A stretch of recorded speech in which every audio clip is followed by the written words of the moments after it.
അനക്ക് കുട്ടികളൊന്നും ആയിട്ടില്ലല്ലോ, അങ്ങനെ ഒരു പ്രൊഡക്റ്റ് ഉണ്ട്, അതൊന്ന് കഴിച്ചു നോക്കുക പറഞ്ഞു. അപ്പൊ ഞാൻ ആദ്യം ഞാൻ കുറെ ഇതൊക്കെ കഴിച്ച് ആകെ ഇതൊക്കെ നിർത്തി വെച്ചതാണ്. അപ്പൊ ഒന്ന് വായൊന്ന് പറഞ്ഞപ്പോ ഞാൻ അവിടെ ചെന്നു, എനിക്ക് പ്രൊഡക്റ്റ് തന്നു, ഈ കഴിച്ചോ, എന്നിട്ട് കാശ് തന്നാൽ മതി എന്നൊക്കെ പറഞ്ഞു. അപ്പൊ ഞാൻ ഉപയോഗിച്ചു. അപ്പൊ ആദ്യത്തെ ഒരു ബോട്ടിൽ കഴിച്ചപ്പോ തന്നെ എനിക്ക് എന്റെ ശാരീരികമായിട്ട് എനിക്ക് എന്തോ ഒരു മാറ്റം വന്നു തുടങ്ങി.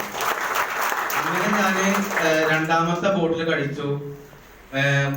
മൂന്നാമത്തെ ബോട്ടില് ഇപ്പൊ പകുതിയായി. ഞാൻ എടപ്പാള് മീറ്റിംഗിൽ വെച്ച് ഒരു ചേച്ചി പറയുകയുണ്ടായി, 20 വർഷമായിട്ട് കുട്ടികളില്ലാത്തവർക്ക് കുട്ടികൾ ഉണ്ടായി എന്ന് പറഞ്ഞപ്പോ എനിക്ക് സന്തോഷമായി.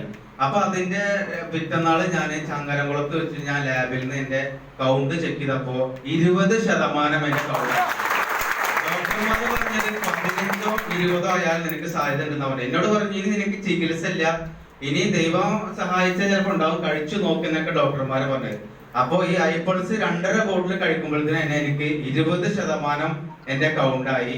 അപ്പോ എനിക്കിതിൽ നല്ല വിശ്വാസമായി. ഞാൻ ഇതിൽ എന്റെ മരണം വരെ ഞാൻ ഇൻഡസ്ട്രിയിൽ നിൽക്കുന്നു. ഞാൻ അപ്പോ ഇവിടെ ഇരിക്കുന്ന ഓരോരുത്തരോടും എനിക്ക് പറയാനുള്ളത്, ആര് കുട്ടികളില്ലാതെ വിഷമിക്കുന്നുണ്ടോ അവർക്ക് ധൈര്യമായി കൊടുക്കാൻ പറ്റുന്ന ഒരു പ്രൊഡക്റ്റാണ് ഐപൾസ് എന്ന് പറയുന്നത്.